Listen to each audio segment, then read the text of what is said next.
Walks out the door. All right. Welcome, everybody. Thanks for being here tonight on a busy night. Please rise for the Pledge of Allegiance. Pledge allegiance to the flag of the United States of America, and to the republic for which it stands, one nation, under God, indivisible, with liberty and justice for all. Thank you. And not a lot of comments other than I hope everyone's ready for Thanksgiving and everybody's happy and healthy. And I know there's been conferences and a whole lot going on. So thanks for showing up today. There's some interesting stuff today, but I don't think it's not going to be too long. So let's move right to it. Can we approve minutes? I move to approve the minutes from last meeting. Okay, can I have a second? I'll second. Okay. Any questions? All in favor? Okay. And any adjustments to the agenda? Are we good? Okay, we're good. So public session, anyone from the public? No, because they're in conferences. Let's get right to staff report. Patrick. Yeah, we're very happy to have Jericho Adler here, who is our pre-engineering teacher. And Jericho was ed tech with us here at Bath Tech for a few years before this, is doing a great job for us, and thought it would be nice to have a brand new teacher come in, talk about his new program and what he's doing with it. And also has Everett Hunter, who's a senior here at Morse, to add some comments as well. And then we'll take questions after they're done. So come on up, guys. Thank you very much. So yeah, my name is Jericho. I graduated from Morse High School here in 2014, those you don't know me, and happy to be back. I love it here. So yeah, this is the first year we're teaching the pre-engineering program at Bath Tech, and it's been a learning curve. I've learned a lot. I had 27 pages of curriculum written starting in September, and I think now I'll be lucky we get to like 3 of them. But it's been a ton of fun. There has been my background is, after I got out of school, I was a field engineer in wastewater treatment plants. So I was kind of on the ground, right? Getting my hands dirty, learning how to use tools. And I was raised that way. My dad always taught me how to use the tools in our shop and how to solve problems, how to think. And in school, I noticed a lot of my classmates didn't really have that opportunity. They're incredibly academically talented, but when it came to actually being able to understand how something goes together, it was a struggle because they didn't really have that background, that experience that I was fortunate enough to have. So my goal with this program is to really bring the real world application of engineering challenges to the classroom and allow these students who might not have had those opportunities to get their hands dirty and to go from step 1, from a concept to an idea, to something tangible that they can hold in their hands, or they can see a stress graph of a beam they designed that we broke, and really to go through the whole step, because reality of it is we learn from our failures. And in engineering, that's a very scary thing because you want those failures to be done here in a lab, small scale, on the computer. So we've been pretty fortunate. We have some really awesome tools. The kids have been able to get hands-on with some industrial robot 6-axis arms used in commercial applications. Some pretty impressive stuff. They've been able to learn how to program them. We're learning SolidWorks, which is a professional CAD package. The kids are able to have really taken off and doing significantly better with it than I expected. It's super cool to see them go from a drawing on a piece of paper to a 3D model on the computer. And in doing so, we're going to get into where they can take that 3D model and they're going to manufacture it, whether it be 3D printing, machining, laser cutting, all the steps to go from, once again, like I said, that idea to something they can hold in their hands. And one of the things I'm stressing is I want to be their last resource that they go to, because as I tell them, I won't be there next to them looking over their shoulder at their job, helping them out. So we really want to stress using their resources, whether it be the internet, person next to them, a book, help guides in the software itself. That is a big stressor for me. And I will even let them fail. Even if I see that something was wrong, I'm going to let it happen because that is how we learn. On top of that, I've been very fortunate to have a lot of support from the community. I've had a lot of equipment and materials donated. And we've been able to have some incredible guest speakers from the industry. One of them was my uncle, and now I'm realizing I forgot his name. So Todd, my uncle Todd, he used to be a chemical engineer. Now he's a COO of Implant Science Corporation. They manufacture a whole bunch of, and they're design and manufacture like the arms up at the airport, X-ray machines. It was pretty cool. He got to come in and talk to the kids about his experience going from high school to college to engineering into a more business role. Last week we had Mike Salinger from Bachman Industries come. They're a big oil and gas engineering firm out of Lewiston, actually. And next week we're pretty fortunate. We have a representative from Lockheed Martin coming to talk to the kids about different, not only experiences that they have, but opportunities that they present for these kids straight out of high school, such as engineering apprenticeships, which is pretty cool to me. New to me. I think it's an awesome idea where you can go learn on the job and also get school paid for. So we're excited to learn more about this. And yeah, it's been awesome. I'm really fortunate that I have a good group of students that have helped me transition into this role, and they're excited about engineering. They're excited about learning. They're excited to see what I have to show. And they're also honest enough to be like, yeah, we're getting a little bored of this. You think there's something else we can move on to? And sure enough, the field of engineering is limitless, and we are just scratching the surface. So brought one of my friends here, Everett Hunter. He's going to tell you about his experience in the engineering class. All right. Everett Hunter, senior year. Senior year, you got to start thinking about what you want to do afterwards. And this program has been able to help me understand what engineering is. It's such a huge, there's so many fields. It's so, it can go so many places. And from a young age, I would love playing with Legos. I'd build those. I like creating stuff. And my dad would always say, "Oh, you can be an engineer." But what is an engineer? That was one of the problems. One of the first questions he asked us day one, I think it was. And they solve problems. It's one answer. There's so many answers. But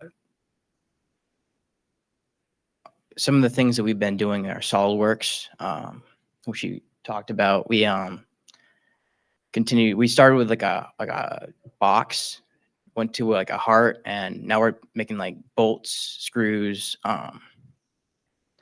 Even was a Jeep breaker rotor, which is pretty cool. But it's difficult, so there's a lot to that. And another thing we did was coding, which I'm not great at. So I learned I don't want to do that when I'm older. But it's about trying new things. And I wish if he had this program last year, I would have totally went for it. But I'll take what I can get senior year. So I guess first time I went to UML by myself, I didn't get a very good tour, and we were able to go as a group, and we saw the actual engineering building, and it opened my eyes. I found out there's something called biomedical engineering, which I thought was pretty cool, because I kind of want to I've been between the medical field and engineering, but it combines the two. As it prosthetics, we saw there was a cane that had a sensor at the bottom, so that people who can't see, they're blind. They can't see in front of them, but it would censor like branches. If there was a branch in front of them, it would censor it. It would tell them so they could pick up the cane and just be able to like see where it was and not get smacked in the face. Another cool thing was Mike from Bachman Industries came in, and it kind of opened my eyes because I think a lot of times, at least for me, I've been told like, or it's like in your mind, like the more prestigious school you go to, the better off you're gonna be. But I think it was Anthony Benoit, another one of my, he's my friend and classmate, but he asked about like, does where you go to college matter? And he said it didn't. It meant has to do with the person. And he explained that like he had some people that came from MIT that just didn't work out. It didn't work out well, but had some people from, I guess, like community colleges that came in, and they're still working there today. They're some of the best. So it doesn't matter where you come from or where you go. It's the effort you put in and what you bring to the table. Just be creative. So is that good? I can't top that. That was No, all I that's had good. for you. That's good So, stuff. anyone has any questions about Yeah, the program? anyone have- Or? Questions? Anybody? Yeah, go ahead. Ever, do you see yourself at Orno next year? There's a good chance. Yeah. So Yeah, and you're thinking the biomedical engineering yeah, program? biomedical. I'm sorry. What is it? It's Lockheed Martin. I'm gonna look into the Lockheed Martin apprenticeship opportunity and see what that kind of looks like. I think it's more mechanical, but I'm open to more ideas. I'm not locked in on anything. I'm still trying to figure it out. Mechanical is closely related to the biomedical Yeah, as well, so. Okay, you can't lose. Well, good luck to you. Thank you. So how many students do you have in the program right now? So the engineering program is like it's a single class. We have Right. 15. Okay, you have 15. Yeah. And is it, I know we started this year, but is it going to be cycled, like if you would take 11th and 12th grade Yes. ultimately? Yep. Do you have questions? Kurt? Yeah, thank you guys so much. Do you have a sense out of the 15, how many or however many, are they all seniors now or some? It's mostly seniors. Yeah, do you have a sense about who wants to go join the workforce and who's trying to go get an engineering degree right away? I think by the nature of the course, it's very academically driven. So most of my seniors are going to be trying to pursue a secondary education. I think there's a lot of them are still trying to figure out if it's engineering. I can't say for certain, but I do believe that. But in the class, a couple of them have.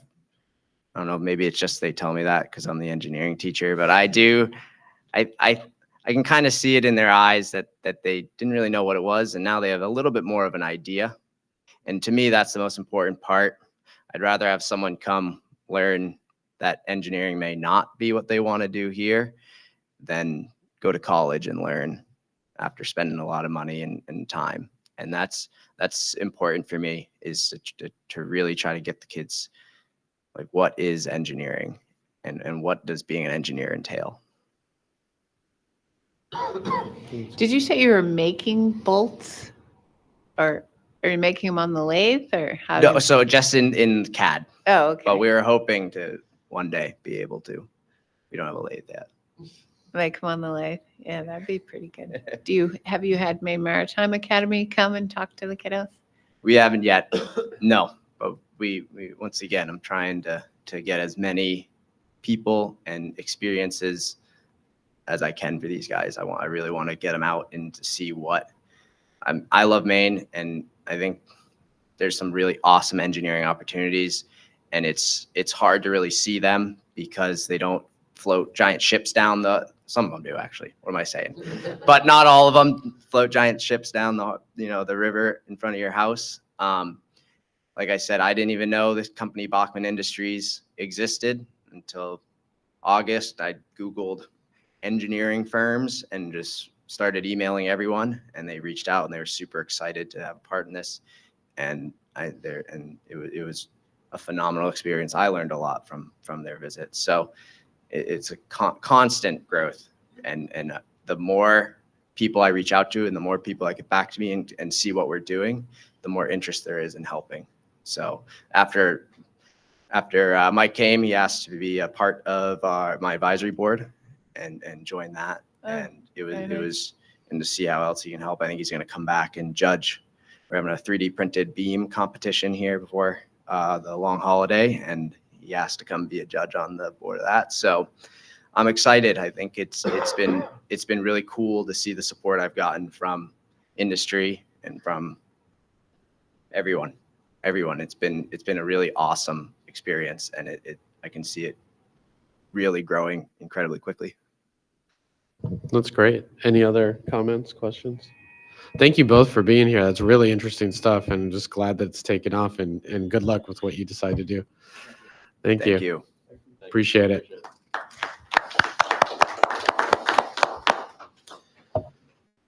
Okay, that was great.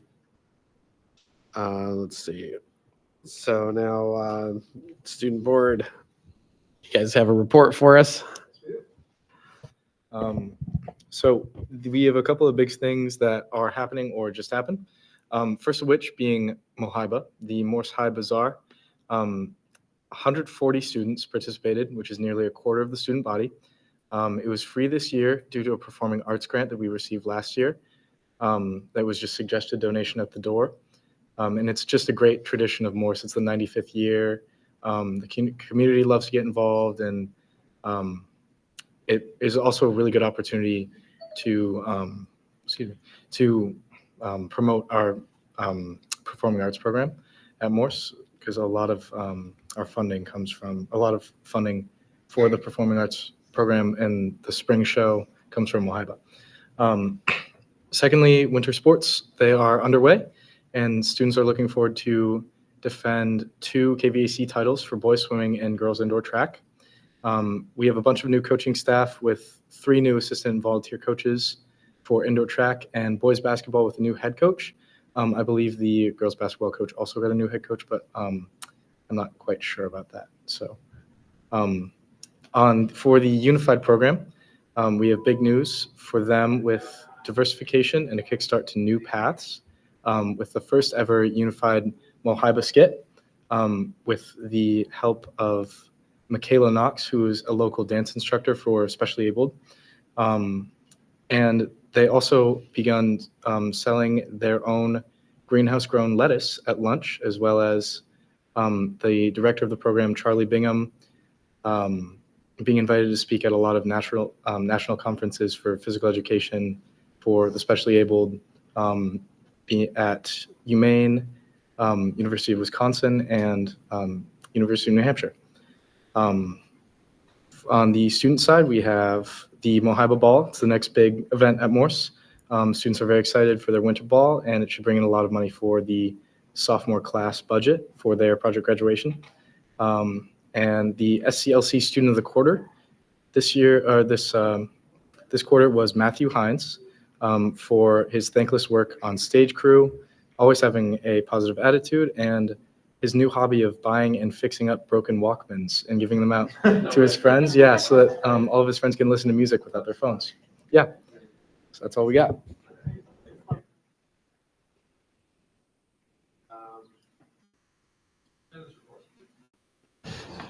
Yeah, most of you know this, but I think it's worth repeating. Last Thursday, the governor's office held an event here at Morris High School to announce their 4-year climate action plan. And RSU1 was well represented in the program, with Bath Middle School science teacher Micah Depper and Morris Junior Ren Coffinger speaking at the event. Both did an amazing job representing us. Just a couple other things. As part of the professional development on November 5th, Morris High School offered a panel discussion about multilingual learners. Panel included representation from the New Mainers Group, ML staff from the Brunswick School Department, as well as parents of ML students that are here now and former students. And we now have over 40 students receiving ML services in the district. And this presentation helped us understand the unique needs of this group and how we can better serve them. And then lastly, I just mentioned Dyke Newell. You probably saw this in Jen's minutes, but took a K-2, 200 little students walking to the Chocolate Church. It was a walking field trip. So I'm sure the walk down was nicer than the walk back up. To see Garbage Is My Bag, which entertained the students and taught them about recycling. And again, would like to thank the Chocolate Church for providing some additional volunteers, as well as Casella. And the entire show was free. And we'd like to thank Casella Waste for sponsoring the show for our students. That's all I have. That's great. Any questions? No? Deb?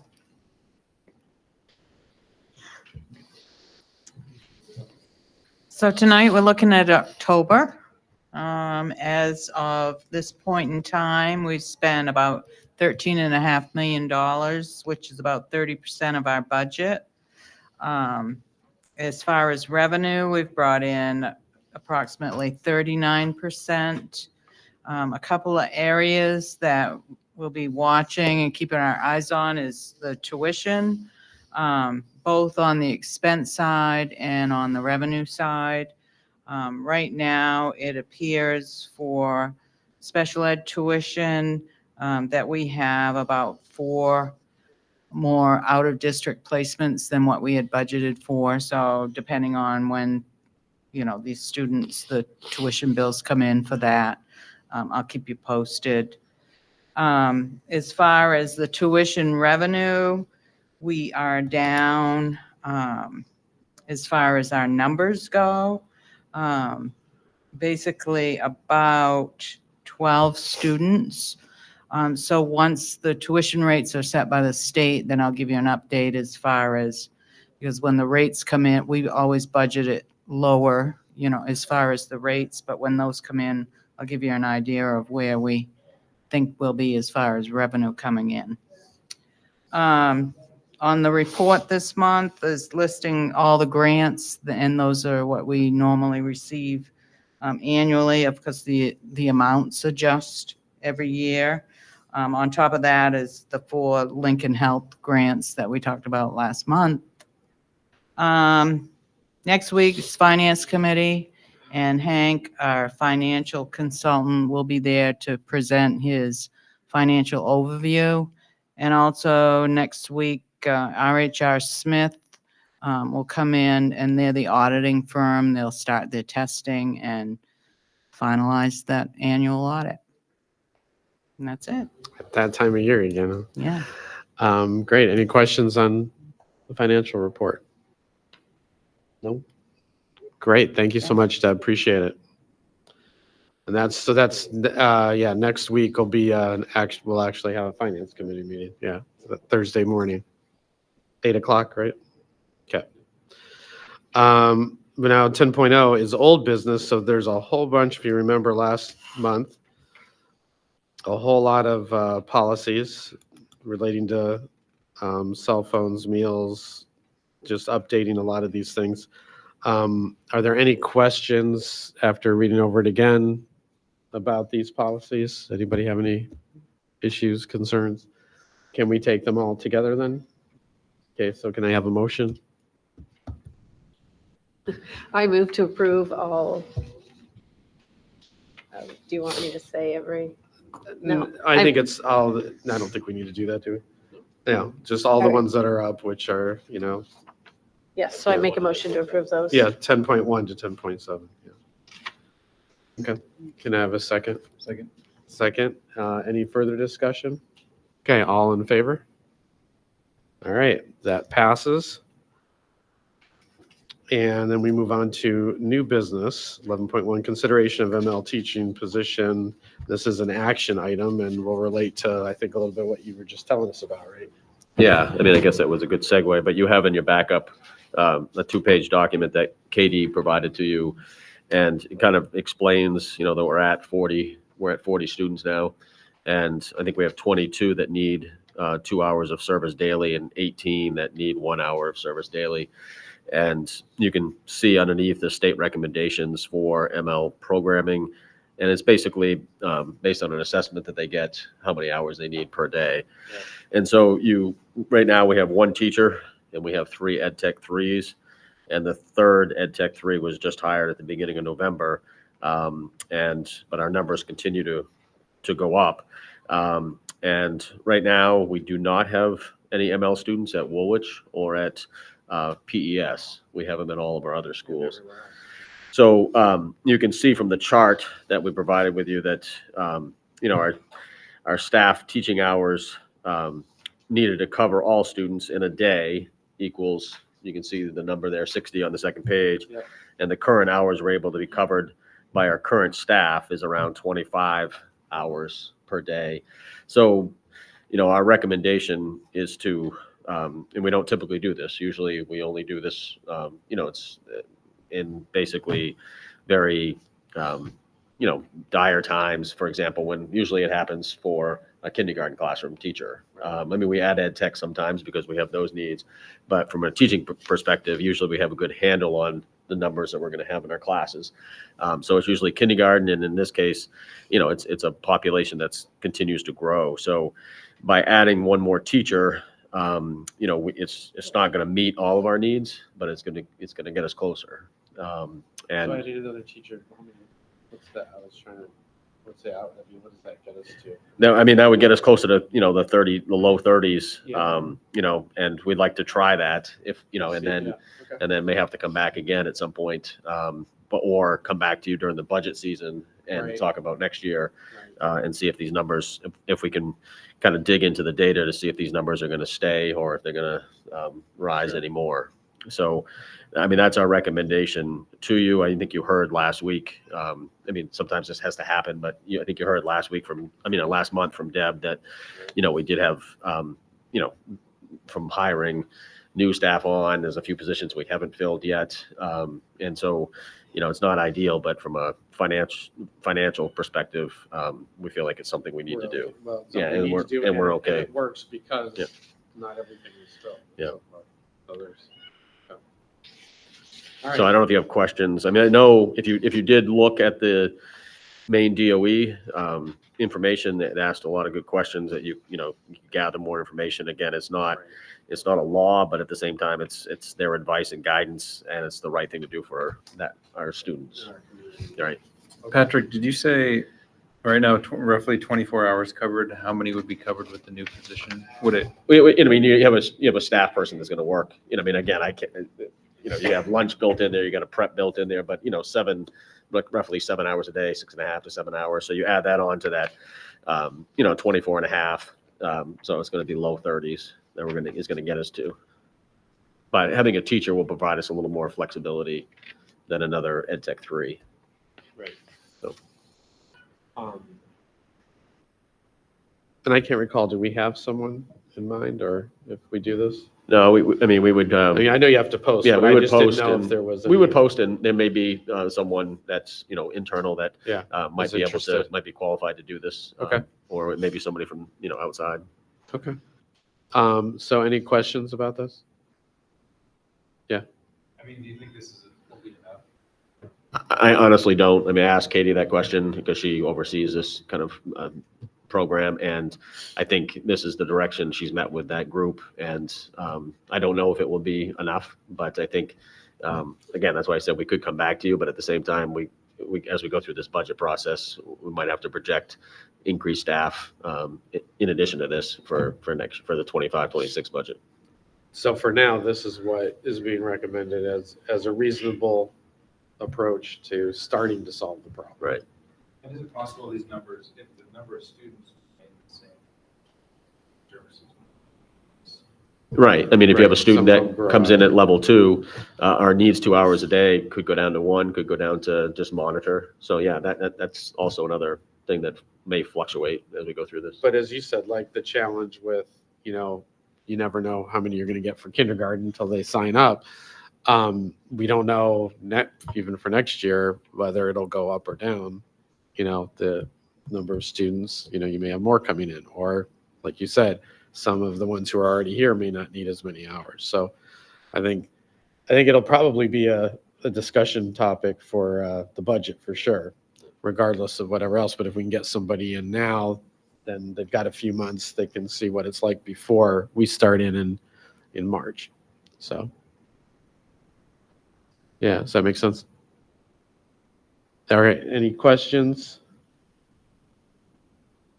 So they're looking for an action item. So I think if people are for it, I am, like a motion to, how do you want to phrase it? We just need, is it to authorize the hiring of a ML position, a new ML teacher position is what the motion would be.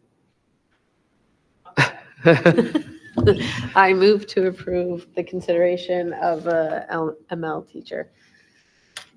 Okay, we have a second. Anita? Okay, we got a second. And any further questions, concerns? No? Okay, well then all in favor?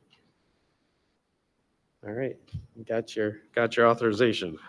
Thank you very much. Thanks for bringing that to us. It's a big deal for us.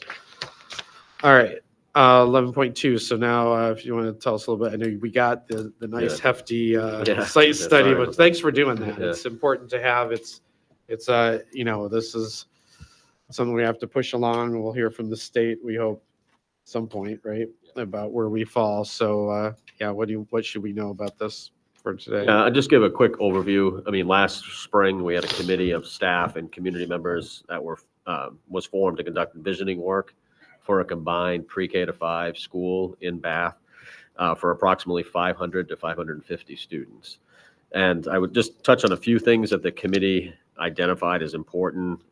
Sensory control, the importance of space that allows students to decompress, layered access, the importance of a safe entrance, and being able to partition off less private spaces in the school, quiet zones, engaging student senses, daylighting, importance of windows to bring in daylight and offer views to the exterior in connection to nature, and then transparency, as you know, this building here, the importance of glass to connect space and allow for visual control. So vertically, right now, our kind of tentative plan, we're open to all kinds of options going down the road, but right now we were looking at building up 3 floors. Floor 3 would be grades 4 and 5. Floor 2 would be grades 1, 2, and 3, and floor 1 is pre-K, K, library, cafe, and gym area. The DOE also asked you to answer 8 specific questions, which the committee, you can see, I'm not going to bore you with those questions tonight. And then the last part of this study was not done by the committee, but it was done by a company, and it was a site analysis and feasibility study. So they did conclude that the site boundaries at our old Dyke Newell site that burned down is ample space to accommodate the school, and it may be in our best interest to explore how we can acquire some additional land around there. The site would be smaller than the DOE recommends. However, we know from experience with this building that sites are limited in the city of Bath.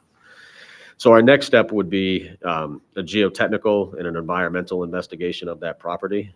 And then, as Lou just alluded to, the DOE team, Department of Education, should give us our dates for either December or January for their team to come down and assess our building. And I don't know at this point when they will release the ranked list. I'm hoping maybe by springtime, so we'll know where we are on the list.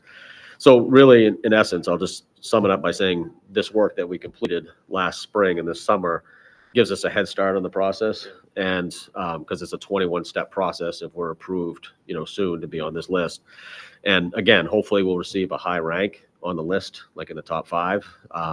And as we go through this process, as I said before, there'll be plenty of opportunities for other members from the public to weigh in on this process about the design of a new building and all of that. So that was just a brief overview, but you have, a lot of documents that you can look over. And if you have questions, you can always reach out. And we're going to get these documents to our staff as well, so they can kind of read through these as well. And that's, and just as you had said, the purpose, or one of the points of doing this was to get a head start. So we didn't have to wait, oh, this is the ranking, this is where you're at, and then we start this process. So it gives us some, hopefully if we're at a good place, it gives us, we can get moving with this that much faster. Yeah, I mean, we have that 21-step process. This Yeah. is step 6 and 7 because your site study is 6. And granted, we still have work to do on that. And they're going to want us to look at other sites. Sure. But at least we've I know. got this one that we know it's feasible. And then step 7 is that ed specs, which is those 8 questions that we have already answered. We may want to revise those, but at least we've got a good Okay. start. So And when you said because I don't recall if it in here, we said the DOE wanted, would they ideally would look for more room than what we? yeah, I don't know all the details, but they have a set rubric number of for students, acreage yeah. that they want to see for the number of students. Okay. Same with here. I mean, this Yeah. was not the amount of acreage, but again, we share our athletic fields with the city, so Right. some of those things are unique to communities. Sure. Okay, great. Yep. Any other questions by anybody about the study? Some good reading over the holidays, so you can figure out. Thanks for this effort. Thanks for all of that. It's good. It looks like good stuff. Appreciate it. And it's going to help us in the end as all this stuff, everything starts to come through. Great. 11 point, there's no action on that, right? We don't have to vote on anything. 11.3 is the field trip request. So we got an overnight trip, 3 overnight trips for the outing club and also for Special Olympics, and an out of state to New Hampshire, also Special Olympics. So can we take all of these all together? If so, can I have a motion, please? Okay, and a second? Second by Patricia. Great. All in favor? All right, that passes. Now, this next one, we have first reading, no action tonight. So it's the automated external defibrillator. I can speak. The use of personal appliances in schools, student enrollment information reports, and student attendance updates, compulsory attendance, and an annual notice of student education records and information rights. Again, all of these just updating policies, recommended updates. And are there any initial questions? Did the language not make sense, or did somebody have any questions about anything specific on any of these policies? Kurt? It's a totally random question, maybe for the actual students.